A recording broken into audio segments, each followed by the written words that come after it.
Hello friends, இன்றைக்கி நம்ம பார்க்க போகிறது ஜப்பானிய அனிமி சீரீஸின ஓவர்லார்ட் சீசன் 2 எபிசோட் 2 தான் இன்றைக்குள்ள வீடியோவில் பார்க்க போகிறோம். உங்களுக்கு இந்த வீடியோ பிடிச்சிருந்தது அப்படின்னா லைக் பண்ணிட்டு அப்படி மறக்காமல் நம்ம சேனலை சப்ஸ்கிரைப் பண்ணிடுங்க. இதுக்கப்புறம் வரப்போகிற கொஞ்சம் எபிசோட்ஸ் எனக்கு கொஞ்சம் போர் அடிக்கிற மாதிரி தான் போச்சு. ஆனால் நல்லா தான் இருக்கும். ஆனால் எனக்கு என்னமோ தெரியல, போர் அடிக்கிற மாதிரி போச்சு. நீங்கள் எப்படி இருந்தது அப்படிங்கிறத கமெண்ட்டில் சொல்லுங்கள். சரி வாங்க இன்னைக்குள்ள கதைக்குள்ளே போகலாம். இன்றைக்கி நம்ம பார்க்க போகிறது ஓவர்லார்ட் சீசன் 2 எபிசோட் 2.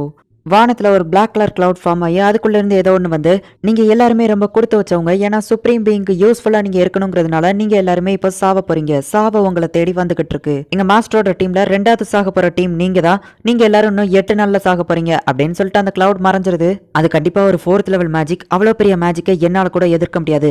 நான் 2nd லெவல் மேஜிக்கில் தான் இருக்கேன். நம்ம இதுக்கு ஏதாச்சும் பண்ணணும் அப்படின்னு சொல்லிட்டு எல்லாருமே மீட்டிங் போட்டு பேசிட்டு இருக்காங்க. நம்ம எல்லாரும் இங்கேருந்து தப்பிச்சு போயிடலாம் அப்படின்னு சொல்லி எல்லாரும் பேசிட்டு இருக்காங்க. இல்லை நம்ம கண்டிப்பாக ஃபைட் பண்ணியே ஆகணும் அப்படின்னு சொல்லிட்டு அந்த ஊருக்கு தலைவராக இருக்கிற அந்த சீஃப் சூரியோட அண்ணன் வந்து சொல்றான், நம்ம சண்டை போடுறது தான் கரெக்ட் அப்படின்னு சொல்லிட்டு அங்க இருக்கிற வயசான ஒரு பிரீஸ்டோ சொல்றாங்க, உங்க அண்ணனே தலைவர் போஸ்ட்ல இருந்து விலகி டிராவலரா மாறிட்டாரு, அவரை பேச்ச நாங்க எதுக்காக கேட்கணும் அப்படின்னு சொல்லிட்டு ஒரு பேச்சு அடிபட ஆரம்பிக்குது.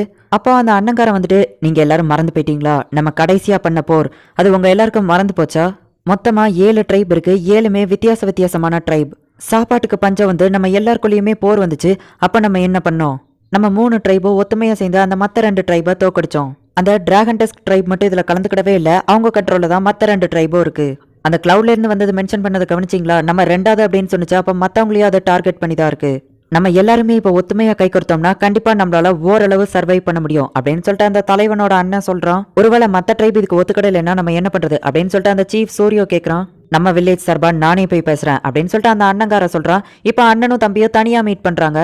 அங்க இருக்கிற அவனோட செல்லப்பிராணிக்கு மீனை சாப்பாடா கொடுக்குறான். அப்பா இறந்ததுக்கு அப்புறம் பேசாம நீயே தலைவனா இருந்திருக்கலாம் அப்படின்னு சொல்லிட்டு அந்த தம்பி கேட்கவும், அப்படின்னா என்னால டிராவல் பண்ணிட்டு இருக்க முடியாது அப்படின்னு சொல்லி அந்த அண்ணன் சொல்றான். மத்த ட்ரைப் கூட நீ ஒத்துமையா இருக்கணும்னு தான் நினைக்கிறியா அப்படின்னு சொல்லி அந்த தம்பி கேட்கவும், நீ என்ன கேட்க வர அப்படின்னு சொல்லி அந்த அண்ணன் கேட்கறான். நமக்கே சாப்பாடு தட்டுப்பாடா இருக்கு. இப்ப ஒருவேளை மத்த ட்ரைப் கூட நம்ம சேர்ந்துட்டோம் அப்படின்னா நம்ம இருக்கிற சாப்பாடை பகிர்ந்துதான் ஆகணும் அப்படின்னு சொல்லி அவன் கேட்கறான். நம்ம எல்லாரும் மொத்தமா சாகிறத விட இது எவ்வளவு மேல் அப்படின்னு அந்த அண்ணன் சொல்றான். ஒருவேளை மத்த ட்ரைப் நம்ம கூட சேர ஒத்துக்கிடலைன்னா அப்படின்னு அந்த தம்பி கேட்கவும், அதை நான் பாத்துக்கிட்டேன் அப்படின்னு சொல்லிட்டு அவனோட பெட்டை கூப்பிடுறான். ஏங்கப்பா இது ரொம்பவோ பெருசா வளர்ந்துருச்சு அப்படின்னு சொல்லி அந்த தம்பி சொல்லவும், ஆனா நான் கூட்டிட்டு வந்தப்போ இது ரொம்பவோ சின்னதா இருந்துச்சு, ஆனா இது அப்பவே ரொம்பவோ பெருசாதான் இருந்துச்சு அப்படின்னு அந்த தம்பி சொல்றான். அப்புறமா அவங்க கூட்டத்துல ஆம்பளைங்க பொம்பளைங்க சில்ட்ரன்ஸ் எத்தனை பேர் அப்படிங்கறத கேட்டு தெரிஞ்சுக்கிட்டு அந்த அண்ணங்காரன் அங்க இருந்து கிளம்புறான். கண்டிப்பா நான் வெற்றியோட திரும்பி வரேன் அப்படின்னு சொல்லிட்டு இப்ப அந்த அண்ணன் கிளம்பிடுதான். இப்ப அடுத்த நாள் ஆகுது. நாஸ்ரிக்ல வந்துட்டு டமியர்ஸ் நடந்து போயிட்டு இருக்கான். அப்ப அசிஸ்டன்ட் பட்லரான அந்த பெண் குயினை மீட் பண்றான். இப்போல்லாம் நீங்க தான் அதிகமா வேலை பாக்குறீங்க போல அப்படின்னு சொல்லி டமியர்ஸ் கேட்கவும், சபஸ் இல்லாத காரணத்தினால எல்லாத்தையும் நான் தான் பண்ண வேண்டியது இருக்கு. இப்படி நான் பண்ணேன் அப்படின்னா தான் ஒரு நாள் நாஸ்ரிக்கு நான் தலைவனாக முடியும் அப்படின்னு சொல்லி அந்த பெண் குயின் சொல்லுது. நீங்க எப்படி நாஸ்ரிக்கு தலைவனாவீங்க அப்படின்னு சொல்லி டமியர்ஸ் கேட்டுட்டு, லேடி அன்கிரல் மோச்சி உங்களை இப்படிதான் கிரியேட் பண்ணி வச்சிருக்காங்க அப்படின்னு சொல்லிட்டு டமியர்ஸ் வந்து மனசுக்குள்ள நினைக்கிறான். இந்த நாஸ்ரிக்ல ஒரு இடம் விடாம கக்கூஸ் மத கொண்டு கிளீன் பண்ணி தான் நான் இந்த இடத்துக்கு தலைவனாக போறேன் அப்படின்னு சொல்லிட்டு அந்த பெண் குயின் காமெடி பண்ணுது. நீங்க உண்மையிலேயே ஆசம் அப்படின்னு சொல்லிட்டு டமியர்ஸோ கலாய்க்கிறான். இப்ப அந்த அண்ணங்கார ஃபர்ஸ்ட் ரெட் ஐ ட்ரைப் இருக்கிற வில்லேஜ்க்கு போறான். நான் தான் ஜாரியோஷோ ஷாஷா கிரீன் கிளா ட்ரைப்ல இருந்து வந்திருக்கேன், உங்க சீஃப் கிட்ட பேசணும் அப்படின்னு இவன் சொல்றான். எங்க சீஃப் உங்க கிட்ட பேசணும்னு கூப்பிடுறாங்க அப்படின்னு அவங்க கூட்டிட்டு போறாங்க. அவர் எதுக்காக இங்க வரல அப்படின்னு சொல்லிட்டு இவன் யோசிச்சுக்கிட்டே போறான். உடனே அந்த அன்னைக்கு உள்ள இருந்து ஒரு பொண்ணோட வயசு கேக்குது, உள்ள வாங்க அப்படின்னு சொல்லிட்டு உடனே இவனும் உள்ள போய் பாக்குறான். ஜாரியோசோ உள்ள போய் பார்த்தா அழகான ஒரு பொண்ணு இருக்கிறா. என்னோட பேரு கிரஷ் லூலு, நான் தான் இந்த வில்லேஜோட சீஃப், நீங்க எதுக்காக இங்க வந்திருக்கீங்க அப்படின்னு சொல்லி அவ கேட்கவும், அது வந்து என்ன மன்னிச்சுக்கோங்க, பரவாயில்ல இருக்கட்டும், எதுக்காக வந்தீங்க அப்படின்னு அவ கேட்கறா. கிரஷ் லூலு, நான் உன்னை கல்யாணம் பண்ணணும்னு ஆசைப்படுறேன் அப்படின்னு அவன் சொல்லவா, என்ன அது அப்படின்னு சொல்லிட்டு அவ கத்துறா.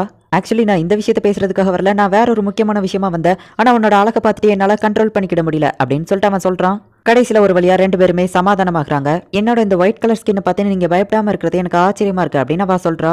உன்ன மாதிரி ஒரு அழகான பொண்ணை நான் பார்த்ததே இல்லை அப்படின்னு சொல்லிட்டு அவன் போய் அவளை தொடவும், டக்குனு அவ அட்டாக் பண்ணிட்டு திடீர்னு எதுக்காக தொடர அப்படின்னு கேட்கறா. ஓ மன்னிச்சுக்கோ, என்ன கண்ட்ரோல் பண்ண முடியல அப்படின்னு சொல்லி அவன் சொல்றான். சரி இப்போ விஷயத்துக்கு வருவோம்னு சொல்லிட்டு அந்த பிளாக் கலர் கிளவுட பத்தி பேசுறாங்க. ஆமா அது எங்க வில்லேஜ்க்கும் வந்தது, எங்க வில்லேஜ் அது 4வதுன்னு சொன்னுச்சு அப்படின்னு சொல்லிட்டு அந்த கிரஷ் லோலோ சொல்றா. நாங்க எல்லாருமே இங்க இருந்து ஓடி போகலான்னு தான் பிளான் போட்டிருக்கோம் அப்படின்னு சொல்லிட்டு அவ சொல்றா. நம்ம எல்லாரும் ஃப்ரெண்ட்ஷிப் வச்சுக்கிடலாம், நம்ம எல்லாரும் ஒத்துமையா சேர்ந்து சண்டை போடலாம், நீ என்ன சொல்ற? அந்த கிளவுட எதை வச்சு அட்டாக் பண்ணாலுமே அதுக்கு எதுவுமே ஆக மாட்டேங்க, ஆனா மேஜிக் வச்சு அதை கண்டிப்பா அட்டாக் பண்ண முடியும். உங்க வில்லேஜ்ல இருக்கிற பிரீஸ்ட் ஹெல்ப் எங்களுக்கு தேவைப்படுது அப்படின்னு சொல்லி அவன் கேட்கறான். எங்களால ஸ்வாட்ஸ்ல வேணா மேஜிக் ஸ்பெல்ல போட்டு தர முடியும் அப்படின்னு அவ சொல்றா. அப்ப மைண்ட் கண்ட்ரோல் பண்ணாங்கன்னா என்ன பண்றதுன்னு கேட்கவும், என்னால மட்டும்தான் அதை இப்போதைக்கு தடுக்க முடியும், எங்க வில்லேஜ்ல அந்த லெவலுக்கு வேற யாரும் திறமை கிடையாது அப்படின்னு சொல்லி அவ சொல்றா. அப்படின்னா நம்ம ஒத்துமையா கை கொடுத்து சண்டை போடலாம், என்ன சொல்ற அப்படின்னு கேட்கவும், ஒருவேளை நான் மறுத்தா நீ என்ன பண்ணுவ அப்படின்னு அவ கேட்கறா. எங்க கிரீன் கிளா ட்ரைப் உங்க கூட சண்டை போட வேண்டியது வரும் அப்படின்னு அவன் சொல்றான். என்னால உங்க கூட சேர முடியாது, கடைசியா நடந்த போர் அது உனக்கு ஞாபகம் இருக்கா? எல்லார் மாதிரியே தான் எங்க ட்ரைபோ வந்து ரொம்பவோ சாப்பாடுக்கு கஷ்டப்பட்டுச்சு, ஒரு நாள் எங்க வில்லேஜ் சீஃப் ஒரு கறியை கொண்டு வந்தாரு. ஆனா அது யாரோட கறிங்கிறது அங்க இருந்த எல்லாருக்குமே தெரியும். எங்க ட்ரைப்ல இருக்கிறவங்களையே இறந்து கொன்னு அவங்கள நாங்க சாப்பிட்டு உயிர் வாழ்ந்துட்டு இருந்தோம். இதனாலேயே எங்க ட்ரைப் 2 டீமா பிரிஞ்சது. நல்ல வேளை எங்க டீம்ல ஆளுங்க அதிகமா இருந்ததுனால நாங்க தான் ஜெயிச்சோம். ஆனா எங்க வில்லேஜ் சீஃப் எங்களோட ட்ரைப்பை வாழ வைக்கிறதுக்காக அவருக்கு வேற வழி தெரியல. அவரு சாகும்போது கூட என்னோட கண்ணை பார்த்து சிரிச்சுக்கிட்டே தான் இறந்து போனாரு. என்னால அதை மறக்கவே முடியாது அப்படின்னு சொல்லிட்டு அவ அழ ஆரம்பிக்கிறா. ஹே லூலு, கவலைப்படாத. நம்ம ஒரு 80 ஆம்பளைங்க, அப்புறமா ஒரு 170 பொம்பளைங்க, அப்புறமா எல்லா குழந்தைங்க, அவங்க கூட ஒரு 3 பிரீஸ்ட் அப்படின்னு சொல்லிட்டு அனுப்பி வச்சிடலாம். போர்ல நமக்கு ஏதாச்சும் ஆச்சுன்னா கூட அவங்க எல்லாரும் சேஃபா தான் இருப்பாங்க. இறந்து போன அந்த வில்லேஜ் சீஃப் ஒன்னு நம்பி தான் இந்த இடத்த விட்டுட்டு போயிருக்காரு. நீ என்ன பண்ண போற அப்படின்னு அவன் கேட்கறான். அவ்வளோ சரி ஓகே அப்படின்னு சொல்றா. நீ ரொம்ப அழகா இருக்க அப்படின்னு அவ சொல்லவோ, எதுக்கு சம்மந்தமே இல்லாம இதை இப்ப சொன்ன அப்படின்னு அவ கேட்கறா. இதுக்கெல்லாம் நேரங்காலம் பார்த்து தான் சொல்லணுமா என்ன? சரி நீங்க என்ன பண்ண போறீங்க அப்படின்னு அவன் கேட்கவும், எங்களோட ரெட் ஐ ட்ரைப் இந்த இடத்துல இருந்து போயிடலான்னு தான் இருந்தோம் அப்படின்னு அவ சொல்றா. என்கிட்ட பேசினதுக்கு அப்புறமும் நீ அதே முடிவுல தான் இருக்கியா அப்படின்னு சொல்லி அவன் கேட்கறான். இல்ல அப்படின்னு அவ சொல்றா. கிரஷ் லூலு, இந்த வில்லேஜ் இப்போ ஒன்ன நம்பிதான் இருக்கு. நம்ம சண்டை போடுறது சாவறதுக்காக இல்ல, கண்டிப்பா நாம ஜெயிப்போம் அப்படின்னு சொல்லி அவன் சொல்றான். எங்களால முடிஞ்சதா நாங்களும் பண்றோம், நான் மத்தவங்கிட்ட பேசிட்டு சொல்றேன் அப்படின்னு அவ சொல்றா. இந்த ஷாஷா வில்லேஜ்க்கு வெளியே நின்றுட்டு இருக்கான். எங்க வில்லேஜுக்கு ஒத்துக்கிடுச்சு அப்படின்னு அவ வந்து சொல்றா. அவன் எதுக்கு இந்த இலை கெட்டப்பு அப்படின்னு சொல்லி அவன் கேட்கவும், என்னோட ஸ்கின்ல ஸ்கேல்ஸ் இல்லாததுனால சூரியன் பட்டா எனக்கு ஒத்துக்கிடாது, அதனாலதான் இப்படி. ஏன் இது நல்லா இல்லையா அப்படின்னு சொல்லி அவ கேட்கறா. நீ எப்படினாலும் அழகா தான் இருக்க அப்படின்னு அவ சொல்றான். அடுத்து நீ என்ன பண்ண போற அப்படின்னு அவ கேட்கவும், டிராகன் டஸ்க் ட்ரைப்க்கு தான் நான் நெக்ஸ்ட் போக போறேன் அப்படின்னு சொல்லி அவன் சொல்லவும், நானும் உன் கூட வரேன் அப்படின்னு சொல்லி அவ சொல்றா. சரின்னு அவங்க 2 பேருமே இப்ப கிளம்புறாங்க. இங்க கொக்கைடஸ் தான் வந்து இந்த போருக்கு வந்து எல்லா பிளானிங்கையும் போட்டுட்டு இருக்கான். மாஸ்டர் இந்த ஸ்க்ரோல்ஸ் எல்லாத்தையும் உங்களை யூஸ் பண்ண சொன்னாரு அப்படின்னு சொல்லவோ, சரி ஓகே மாஸ்டர் பிளான் படி எல்லாத்தையும் நான் பாத்துக்கிட்டேன், வெற்றி நம்ம பக்கம் தான் இருக்கணும் அப்படின்னு சொல்லி கொக்கைடஸ் பிளான் போடுறான். இப்போ ஷாஷாவும் லோலுவும் அந்த டிராகன் டஸ்க் ட்ரைப் இருக்கிற இடத்துக்கு போறாங்க. நான் கிரீன் கிளா ட்ரைப்ல இருந்து வந்திருக்கேன், நான் ரெட் ஐ ட்ரைப்ல இருந்து வந்திருக்கேன் அப்படின்னு சொல்லிட்டு 2 பேரும் இன்ட்ரடியூஸ் ஆகிக்கிறாங்க. ரெட் ஐ ட்ரைப் ஒரு பொண்ணுக்கு பின்னாடி இருக்கா அப்படின்னு சொல்லிட்டு அந்த டிராகன் டஸ்க் ட்ரைபோட அந்த சீஃப் கேட்கறான். உடனே அந்த அன்னைக்கு லூலு டென்ஷன் ஆகுவோம். நான் ஜஸ்ட் காமெடி பண்ணம்மா அப்படின்னு சொல்லி அவன் சொல்றான். நம்ம ஒத்துமையா இருக்கலாமா அப்படின்னு சொல்லி ஷாஷா கேட்கவும், ஸ்ட்ராங்கானவங்க கூட மட்டும்தான் நாங்க ஃப்ரெண்ட்ஷிப் வச்சுக்கிடுவோம், அதை நீ ப்ரூஃப் பண்ணி காட்டு அப்படின்னு அவன் சண்டைக்கு கூப்பிடுறான். இந்த இடத்துல இந்த எபிசோட் முடியுது.